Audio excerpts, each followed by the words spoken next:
Well, hi, I'm Pete McMurray, and I'm a professor of mechanical engineering at the University of Minnesota. And this is Alex Huffman here. Alex is a professor of chemistry at Denver University, Yep, right? that's true. And we are here, we're together going to interview Don Huffman. And Don is, in fact, Alex's father, so we're really privileged to have an aerosol scientist son participate in this interview.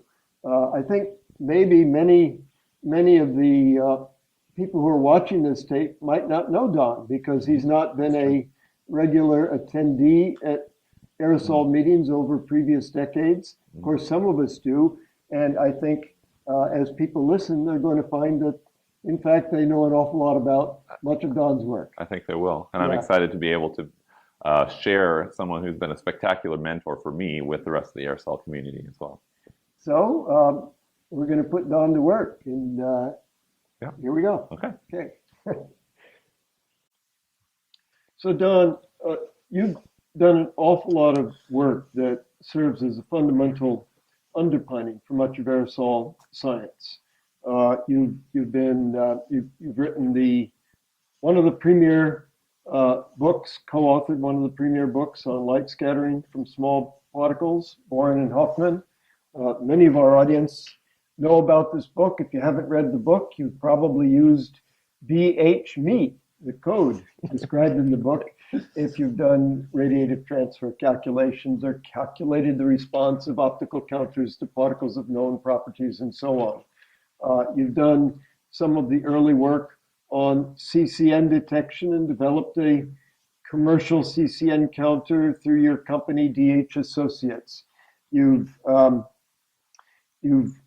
worked with C60 over your career and done really made some very important discoveries about C60. And some of those of us who are working with nanoparticles and so on have used C60 in her work. So we're going to try to explore these developments and get a better understanding of how your background as a experimental physicist has led you to do this work that's important to our discipline. I'd like to talk about your career path. I'd like to talk about your early work, your education and your doctoral studies and where that led to you in your early career. Why don't you tell us a little bit about how you got started? Okay. I would normally start with my education in college, but I want to say, first of all, my dad was my most important mentor. He was kind of an old-fashioned inventor and a chemist. And we had a garage full of stuff that we played around with, and I even started out on the farm. So that was an important start I for have me. to ask, did he work on perpetual motion machines? Somebody must have clued you in. No, but I had a great grandfather who worked Yes. on perpetual motion machines. Actually, my dad did, but he liked to emphasize that his machine was perpetual motion of the second kind. It did not violate the conservation of energy, but he had trouble with the second law of thermodynamics. Uh, Nevertheless, he was a really bright man, and I once dedicated a talk at Bell Labs to him and showed his picture, and the people at Bell Labs were more important in talking about his experiments than mine. Anyway, then I went on. My undergraduate education was at Texas A&M. I left there with a commission in the Army, and I went to Rice, low temperature physics, and I took a break after a couple of years at Rice and went into the Army and worked at the Ballistics Research Lab at Aberdeen Cruising. Got good experience in the Army. And then after school, I did a little bit of work with Humboldt Oil Company. And then I went to California to do my PhD work at the University of California at Riverside. I'd like to mention that even though I just worked a while at Humboldt Oil Company, it was the greatest research situation I ever had. And I would have gone back to there if I hadn't wanted to go into academia to teach. They strongly urged people to do interdisciplinary work, and they had large coffee tables and encouraged long coffee breaks so that all disciplines could get together. That had an important effect on my career. And then I had a postdoc year in Germany, University of Frankfurt.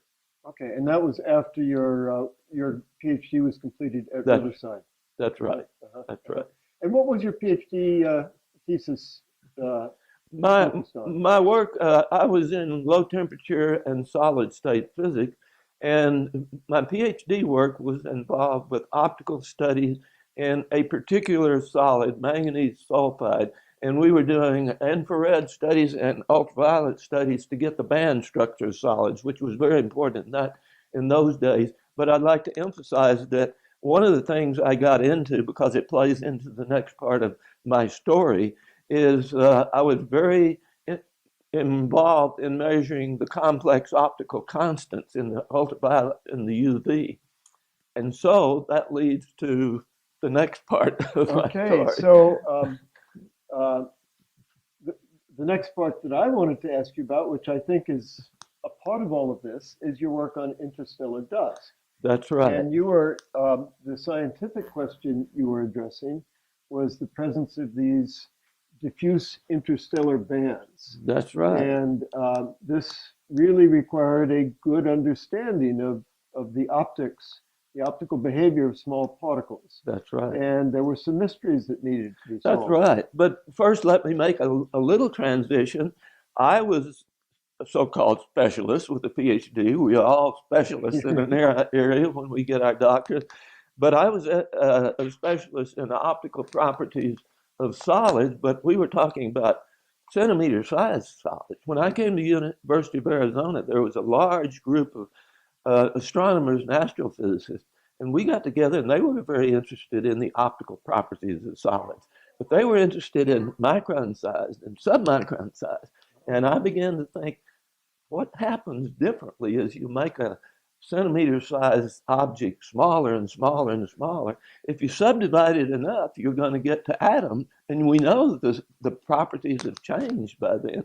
So I began right away to carve out the field of optical properties of very small particles.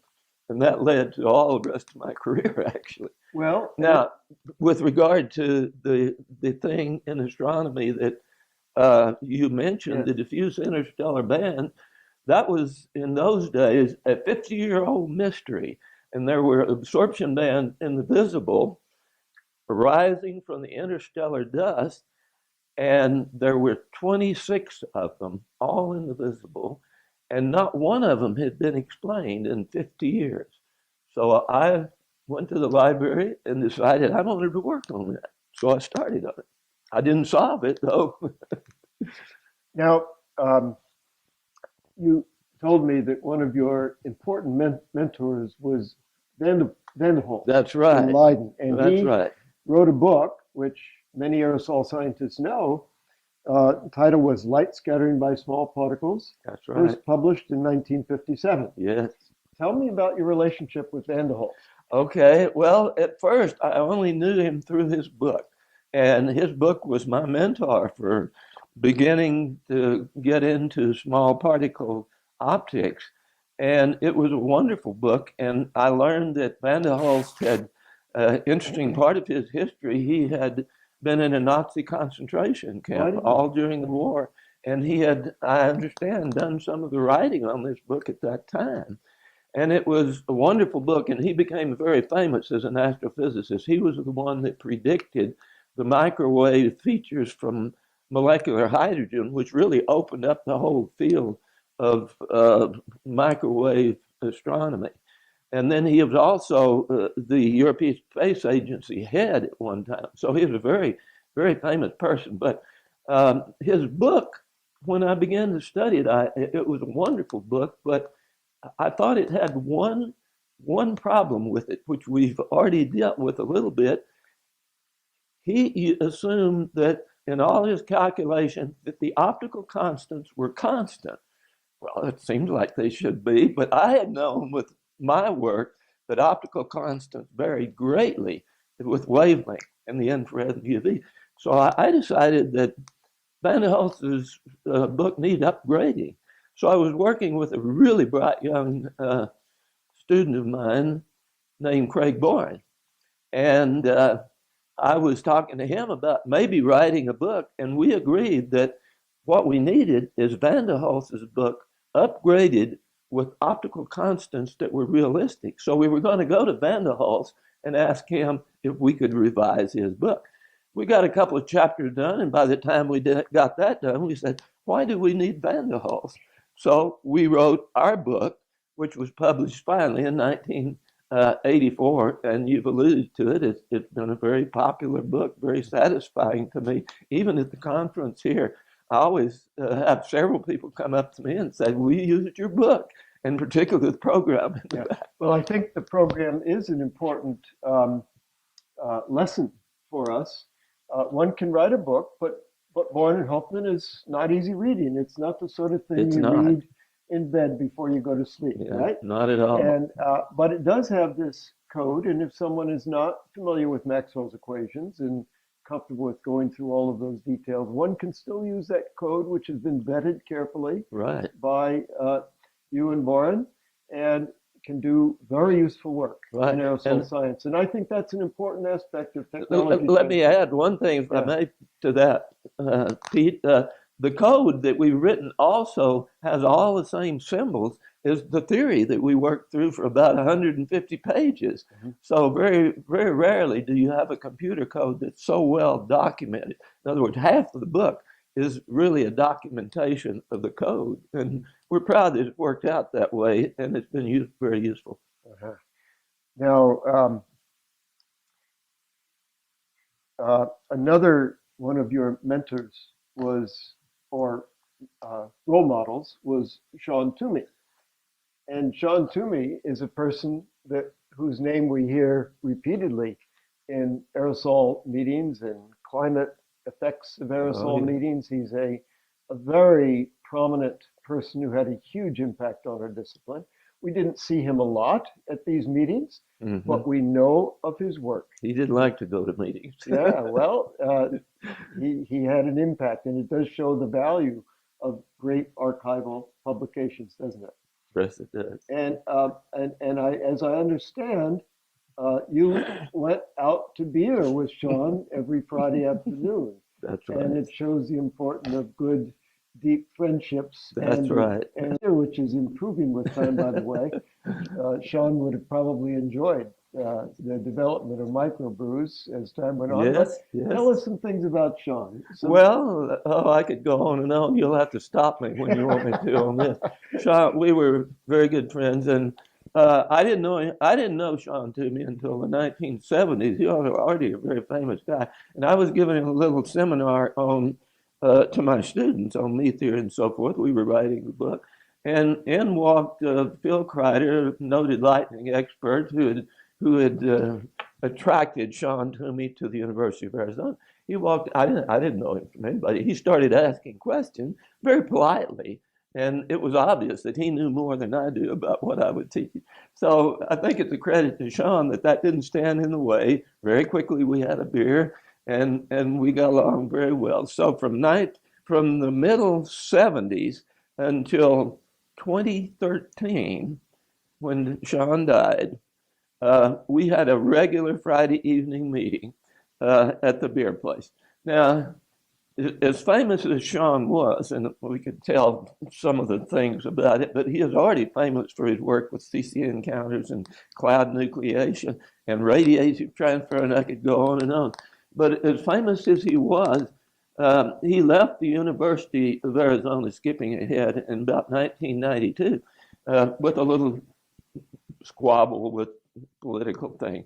And he said, I'm out of here. You won't see me again. And he never darkened the door again. But people would come through from all over the world and want to see Sean Toomey.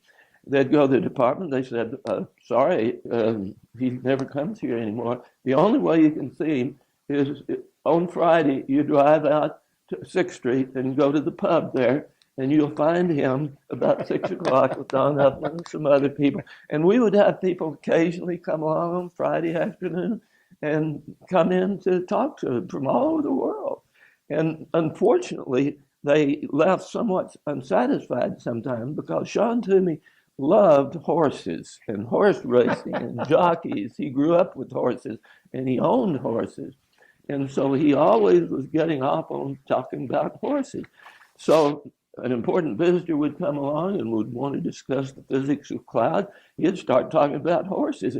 Maybe they wouldn't get a chance to talk to him at all about, but that was just the way it was. If you wanted to see Sean Toomey, you talked about horses, and maybe you could squeeze in what you wanted to.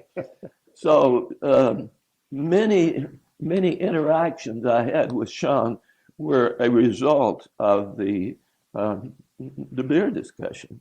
That's a great story. Now, but you did have some collaborative projects. Very much. Did they begin before his retirement, and did they Yeah. continue after his Both.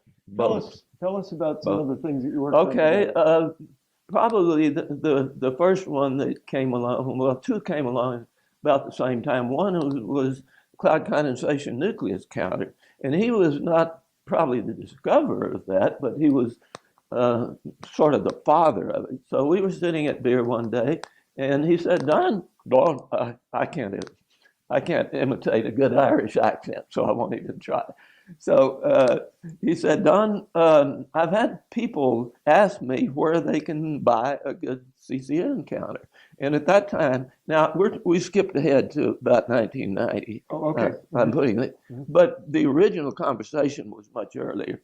And he said, would your little company like to manufacture the kind of CCN counters that I've always worked with? I had a little company called DH Associates after Don Huffman Associates. And the associates, when I first formed the company for just little light tasks, were my kids, my three kids. Alex being the third there. He was just a little guy. Anyway, so I agreed to, I said, well, that sounded like fun to make CCN counter. So we started a little company.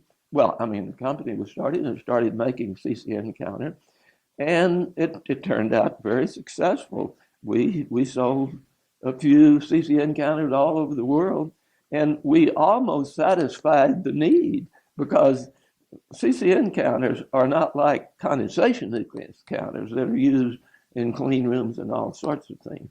So we sold a lot of these things, and I was amazed. For example, one of them we sold to Jerry Jennings in Ireland, and I think it was Macehead or Galway, and he set that thing up monitoring in 1992, and it stayed monitoring for 20 years. No, it hadn't been that long until he retired fairly recently. And the only thing that ever had to be replaced was the laser in it. So we were proud of that instrument. It was Sean's idea, and our little company put it together, and we had a great group of people doing it. We had a young engineer that Sean had hired as an undergraduate, and it just was a very satisfying relationship. Now, this may go back a little bit further. I know it does. The Mueller matrix scattering nephelometer. Yeah. That was in the early Yes. 70s, wasn't it? That's right. That was my first graduate student. Was there, now nephelometers, aerosol scientists, of course, use nephelometers all the time. Yes. Can you tell us a little bit about this instrument? And Well, I can. It's kind of a long and complicated story, but I'll try to briefly say it. We had I inherited a lot of equipment in my career, and I'll make a point of that right at the end. But we had been given an angular scattering nephelometer, which had been used in colloidal chemistry, and colloidal chemistry at that time was kind of low. And so at that time, I became acquainted with a solid state physicist, Jim Kemp, at the University of Oregon, and he had developed a polarization modulator. It's hard to describe without a demonstration, so I don't know if the people can see this, but this is a piece of quartz, and if you squeeze quartz and put polarized light through it, you can make circularly polarized light by that. Well, he had developed a quartz crystal oscillator, butted onto that, and it vibrated at 50 kilohertz and produced from linear polarized light, circularly polarized light modulated at 50 kilohertz. That means you could very sensitively use a lock-in amplifier and get very small circular polarization. Oh, that's interesting. And I decided, you know, nearly all the work on light scattering was irrespective of polarization. But this instrument we developed enabled us to measure all of the 16 elements of the Mueller matrix. Now that we're getting technical here, but there's 4 elements that are needed in order to describe the incoming light to a scattering system. You need 4 elements to go out, so 4 transformed into 4 requires a 16 element matrix. And so this instrument that we developed was able to measure any and all of the 16 elements of the light scattering matrix. And it was very successful and was used in irregular particle measurements by us, but it never really caught on. And I predict that somewhere in the next 50 years, there's going to be a great resurgence of interest in measuring all of the Mueller matrix elements. And I think if young folks out there watch this video, it may be a great idea for a future I hope research so. focus. I hope so. A great source of tenure. Yeah. There's a lot of work to be done out there. Everything hasn't been discovered yet. Well, I'd like to go back to the diffuse interstellar bands that we talked about earlier. Yes. And so you didn't give up on that. You kept plugging away on that for quite some time. That's right. And eventually you had a hypothesis that it might be related to carbon somehow, right? That's right. And you did an aerosol experiment in which you produced a lot of aerosol, which was eventually collected on a surface, and you did some analyses of that. And I won't go into all of the details about that, but there are a couple of things I wanted to ask. Let me correct just one little thing, sure. Pete, about that. The diffuse interstellar bands I was really interested in, but I was also very interested in a dominant feature at 220 nanometers in the interstellar band, in the interstellar medium. It is absolutely dominating. If we had a curve, you would see it dominates everything.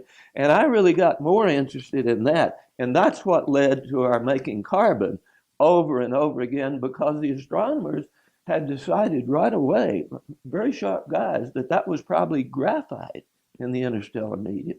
But it didn't quite fit. So that led us on this path of making graphitic particles, which you alluded to. So excuse me for the interruption. Right, but sure.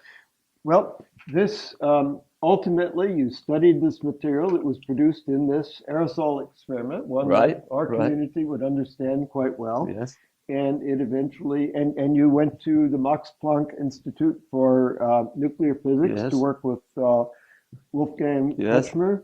Right. And out of this came a great discovery. That's right.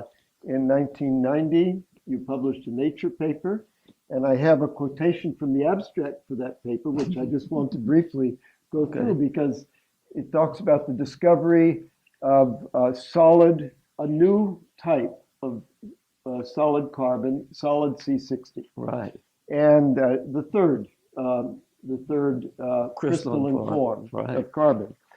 And in the abstract, it says, to our method for producing macroscopic quantities of C60, we have added a method for concentrating it in pure form, analyses including mass spectrometry, some of which was done by Smalley's group, who got the Nobel Prize for work done earlier, infrared spectroscopy, electron diffraction, and X-ray diffraction leave little doubt that we have produced a solid material that apparently has not been reported.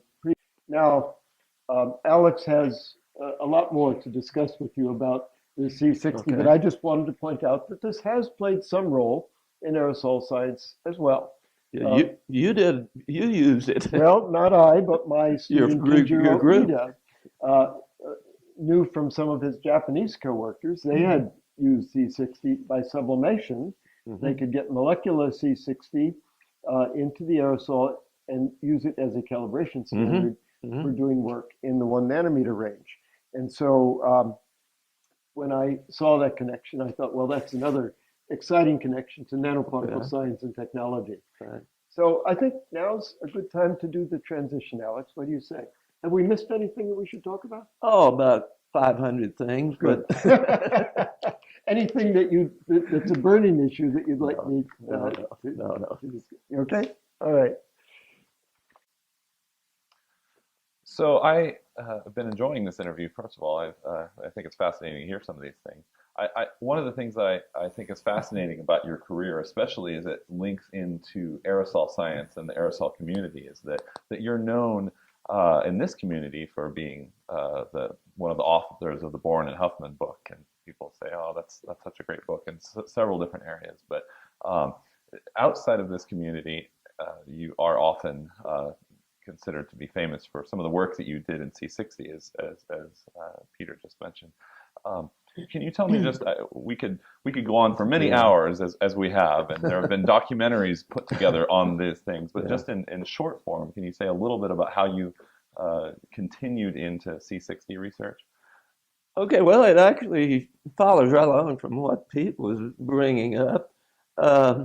I was interested in the graphitic particles that might be in interstellar dust, but it didn't quite work. So I said, rather than just calculate the properties, I need to make these particles. I'm an experimentalist. I don't believe that irregular particles are very well modeled by sphere theory. So we got an old bell jar vacuum system literally out of the junk pile, because nobody would put old sooty stuff in a $20,000 new bell jar. So we started making carbon soot in a pure helium environment, pure carbon. We did that for unbelievably 15 years. And you might wonder why we were so stupid to keep batting at this, but there are a lot of side things about carbon that we learned that there's not time to go into. So anyway, to make a long story short, one day I was working in Heidelberg, and we had made another of several hundred runs of carbon making and looking at the spectrum in the 220 nanometer band. And we were sitting there looking at the spectrophotometer just like a couple of graduate students. I was on sabbatical. And there the pen, in those days, the spectrophotometer printed out with a pen. Here's the pen drawing the ink, and it was going up. And it usually just drew a big bump at 220 nanometers. But this time it kind of hesitated and made a little bump, and then it went up and made another bump and another bump and went down. And we had seen this hundreds of times, but without the 3 extra bumps. And so Kretschmer looked at it and very whimsically wrote down Kamel, Kamel in German, which means camel, of course. And that turned out to be the first ever evidence, spectroscopic or anything else, of the new form of carbon, C60, which was actually found in 1985 by a group from Sussex University in England at Rice. And they found it in a molecular beam. And so what they saw was a 60 carbon atom cluster. And they scratched their head and made little models and figured it should be a soccer ball shape. And they were right. And in fact, they got the Nobel Prize for it in 1996. But for 5 years after that, nothing could be done with it. It was in a molecular beam after all. Finally, we kept working on it and realized that the camel hump and the other spectroscopy we had done before their work was indeed C60. And in 1990, we learned how to extract the extra stuff out of the soot by dissolving the C60, it turned out, in benzene and drying it out. We were able to put a drop of this under a microscope, and within seconds, we saw crystals of the third form of carbon after graphite and diamond, which had been known for 1,000 years. So I was able to see as a solid state physicist to look at crystal growth of something that had never been seen on Earth before. That was really a high moment for us. Yeah. And so we did all the experiments which Pete mentioned in the Nature paper, and that was the story of our discovery of Yeah. the third crystalline form of carbon. Yeah. I Well, hope of I didn't- course, I remember those times very differently as a young man growing up and being in junior high and having news crews and CNN, not CNN at the time, 60 Minutes and having a Nova episode and all sorts of excitement around. Right. And just to add in that as a perpetually humble person, that you wouldn't go off and tout your own self as much. But I've heard people say, and one of my summaries of that story is that you could make a case that you were literally a bottle of benzene away from, in my opinion, a Nobel Prize. Can you just say in a couple Yeah. sentences how one can make a Right. case, When we even saw, if you might not make that case? no, I wouldn't make that claim, but there might be some truth in it. When we saw the camel spectrum, which was the first evidence for C60, and we thought there was something new form of carbon in the soot. So if we could just dissolve it, we weren't chemists. We were pretty uneducated in chemistry, but we even knew that it might be soluble. So we went to our shelf and we got what physicists had: water, distilled water. We got alcohol of a couple of kinds. We tried it, nothing worked. That's all we had on the shelf. Had we just had a bottle of benzene or toluene, we would have definitely tried it and we would have found it was soluble. We would have found we could extract it. We could have had it. And this was before the ultimate Nobel Prize winners even found their work. This predated their work by 2 years. So that's the origin of everybody has what if stories. Absolutely. So I don't like to make too much about it. Yes, and yes, I think things worked out well for your career. I think it worked out well that you were able to remain reasonably anonymous in your career and do what you wanted to do, which was That's right. be a scientist, do the experiments that you wanted to do, and that made you who you are. And of course, without going into too much detail more, the method to create the C60 originally, this was an aerosol method in itself. That's right. I hope I didn't avoid the way we make that. We had this old bell jar vacuum system, and we had 2 carbon rods inside of it, and we just butted them together and run a very high current through it, vaporized the carbon in the aerosol of helium inside there, and it produced very small particles of carbon.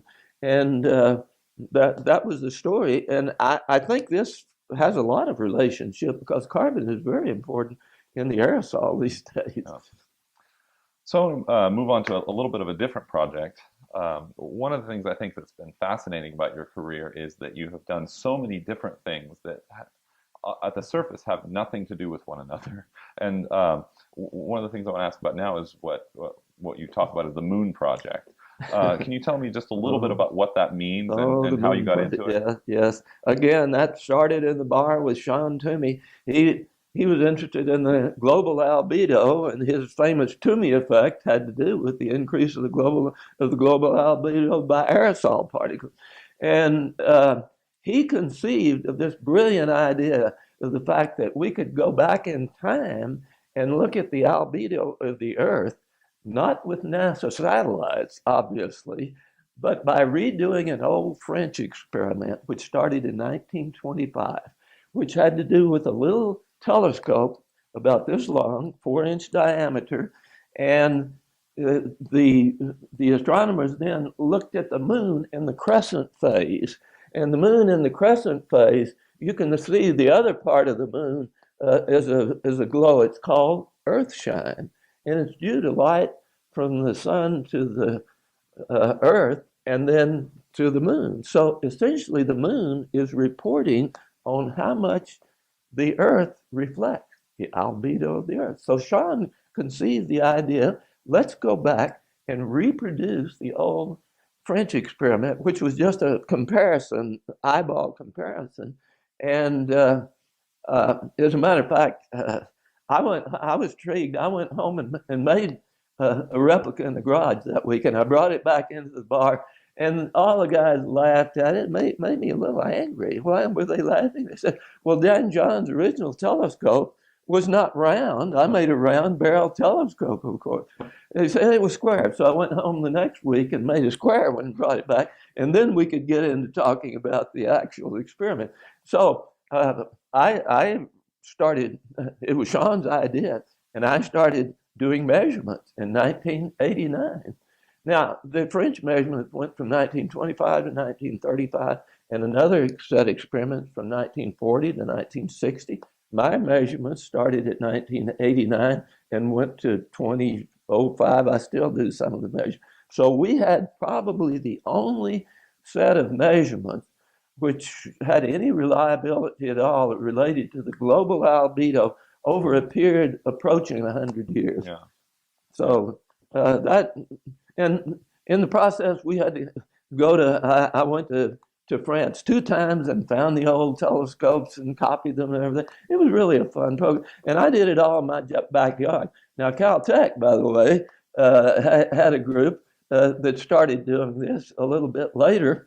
And they also did it, but they had a problem. They had to have an observatory. I did it in my backyard, and they had to have funding. I never had funding for this.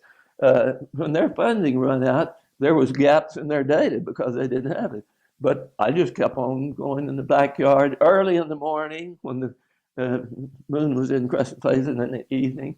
And I really think that data set may be important, and Alex does too. And so he's after me to try to get it out there. But I really haven't released it, and hardly anybody even knows about it.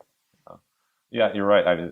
Again, that highlights one of the things that I see as a theme in your career, that you are just passionate about science and you do the things that you do because you want to do them. That's right. That was transformative for me, watching you as a scientist, not doing something because of funding reasons, but getting up at 2 in the morning, day after, for decades, and doing this work for your interest and for the betterment of science. And so I have great motivation to pull some of the brilliant things that you've done into the public domain. And speak just briefly on that project.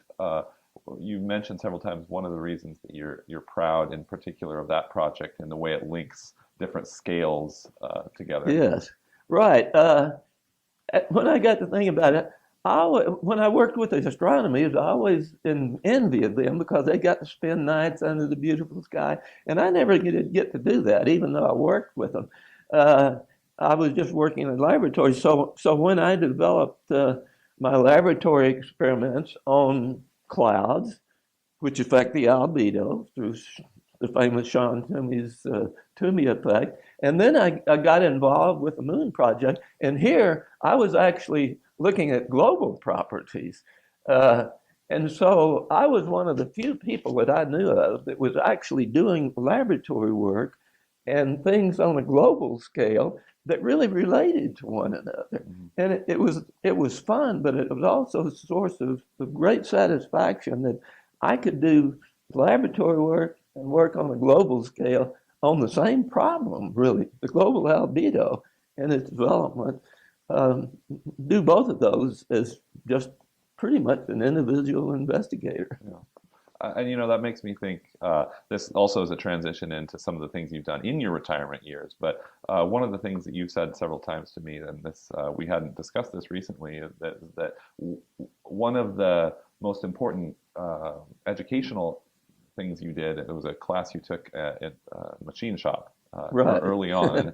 Can you just very briefly talk about how important that was to your career? Yeah, when I went to Texas A&M as a freshman, I started in mechanical engineering, Pete, and only when I took my first course in physics did I decide to change. But while I was a freshman mechanical engineering major, I took a full year's course in machine shop. It was very thorough in those days. And I've said many times that was the most valuable course I've ever taken, because from then on, I was a pretty good machinist. And I could go into the machine shop and make prototypes, just like the telescopes and every project I worked on. That was the beginning of that. There was one interesting incident when I was already semi well known in Germany. at the Max Planck Institute, and I insisted on going to the machine shop and working. Oh, no, no, we have machinists to do that. It was a cultural thing, you know, they wore a different kind of coats, and I insisted on doing that. And so I would go to a different building wearing one of their coats, and I could almost see them through the window, holding their eyes and say, "Oh, there goes here Professor Ruffman again to the machine shop." You know, they were embarrassed about it. I was proud of it. So Yeah, and of course, I think that made you into the scientist that you are, and I think it's inspirational to me that you've been able to span the theory side on one level, being able to write the Bohren and Huffman book and still understanding things at a deep level, but yet still getting your hands dirty and physically doing it yourself.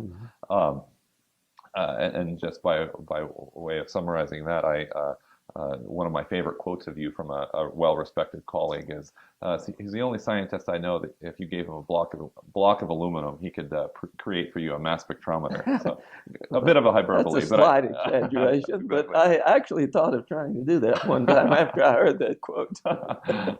But so using that as a transition into a few of the things you've been doing in your retirement years to make small instrumentation. Right. Can you just very briefly talk about a couple of those different projects? Yeah, over the years, I've gotten the realization that I think atmospheric instrumentation and other scientific instrumentation just cost too much, to put it bluntly. They cost so much that a lot of people, young investigators, investigators in developing countries, and all of these people, they're priced out of the market. And I began to realize that some of these things could be done without costing $50,000 or $100,000. So one of the things I've done is the CCN counter. Over the years, I've steadily made it simpler and smaller, and now we've got it to the point where it will go in a little camera bag, and you can walk around and poke around. I call it the CCN sniffer and measure CCN. And I figure, I don't know, maybe we shouldn't mention numbers, but I figure that we could make that commercially for a few $1,000s, you know. I'm too old to get in the business again, but and then the other thing, I'm proud to say, I worked with Alex on this. He got interested in particles of biological origin, and he had some really nice instruments costing one $50,000, another over $100,000. And I was working in his lab for a few months, and I said, we ought to be able to make something, maybe not that good, but something that would be simple enough that we could spread throughout the world, you know. So we came out and developed a little instrument that was based on something I remembered in an old astronomy book from the 1880s, literally, where they looked at a star cluster and put a prism in front of the objective, and they got the image of the spectra of all the stars, and then they analyzed those spectra. I said, let's try to put that on a microscope. And we did, and we developed a system, a microscopic system, where we have particles on a substrate, and you look at it through a prism with now a CCD camera on it, and you get the spectrum of all the little particles in the field of view. You run it through a modern day program, ImageJ, and you immediately get the spectra of each one of these particles. And this is something that actually the $50,000 instrument didn't even do. Now, I'm not claiming that ours did all it did, because ours was on the substrate. But we figured, Alex and I talked about that, and we made one that used an iPhone on the top of it, because camera is a very important part of it. And we figured that we could make all the rest of it for maybe a couple of $100, and make hundreds of these, and maybe give them away around the world and let people, citizen scientists, we would call them, use their own iPhone and put them on there and send us the data and also get some interesting data. Now, that's all pie in the sky now, but we do have the instrument developed, and it's I think a pretty cute little instrument, and shows the kind of approach I've had, that I think it's possible to creatively produce some less expensive instruments that will do some very important things. No. I think that that story, as we start to wrap up here, in context with all the other things shows the incredible breadth of the things that you've done over your career. And I think that's been inspirational to me and hopefully to another generation of scientists as well. Let me just ask two more questions as we wrap up here. One of which is, tell me a little bit about what you have told me before of one of the best decisions that you made in your career as an academic. You just reminded me of this while ago. I had forgotten about this, but it was in the late 80s, just before our fullerene discovery, which is our biggest one. And I remember sitting at my desk like this. The kids always kidded me about putting my head in my hands when I was morose, and I was thinking, I'm not having any fun anymore. I've got too many people working for me. And it all came down to the fact that I had too much money. I had 3 different grants and I had to write proposals and reports. And right then, the light went on. And I guess I did like this. And I said, I know what's wrong. I've got too much money. And so next round of grants come up, I'm not even going to apply. I kept one grant going. And that left me time to be in the laboratory doing what I always wanted to do, rather than sit at the desk and talk to Washington and all the other things that you can take up the whole day at your desk. And so I did that, and it was only a few years after that that our biggest discovery came along. So I claim it worked for me. I'm not saying that all the young people should follow that model by any means. But there's something to a love of doing science in the laboratory and not giving it up to be an administrator, which I was never very good at anyway. Yeah. Well, and I can certainly corroborate the way you've lived your life on that. And even as a young budding scientist, you would tell me before I even decided to be a scientist, you would say, my greatest professional wish for you is for you to do whatever you want to do, such that whether you get paid or not, you would still do it. He said, because that's what I do with my career. And you've proven that true. Even after your retirement years, you effectively still do the same thing you did. Yeah, a few things have changed here and there, but you follow your passion as you always have. And that's been an important message to me. So on that note, what would your final statements to the next generation of scientists be? Well, I've actually got that down pretty well because I've closed 100 talks, I guess, that I've given or more with this note. I usually put them on the screen, but they're simple enough. There's 3. I sometimes call them the morals of our story or the success of our story. The first thing is that everything hadn't been discovered yet. And as a matter of fact, the diffuse interstellar bands, which I introduced this with, has now risen to 300 and more, and only in the last 3 months have 2 of those been discovered after hundreds of years of the mystery. But there are still 300 of them, and with regard to the fullerenes, there are several hundred higher fullerenes, like C60 cages, that people haven't even touched. So everything hasn't been discovered yet, despite what some physicists have said over the years. The second thing is that it doesn't necessarily take big bucks to do good physics or good science. And my old bell jar is my prime example. I rescued it from the junk pile, and it became the star of stage and screen.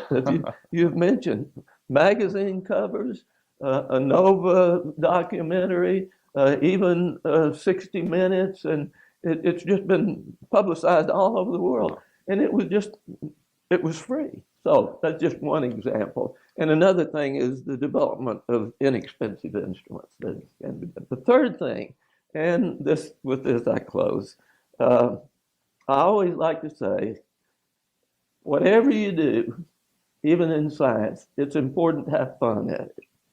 And we've had fun here today. We have. With Pete and Alex. And I hope some of you out there will have some fun in watching our get-together. Absolutely. Well, it was certainly a pleasure for me to be able to talk to you and share a little bit of how great of a person and a scientist you are, and share that with the rest of the Thank you. rest Coming of the world. from your son, that's high praise.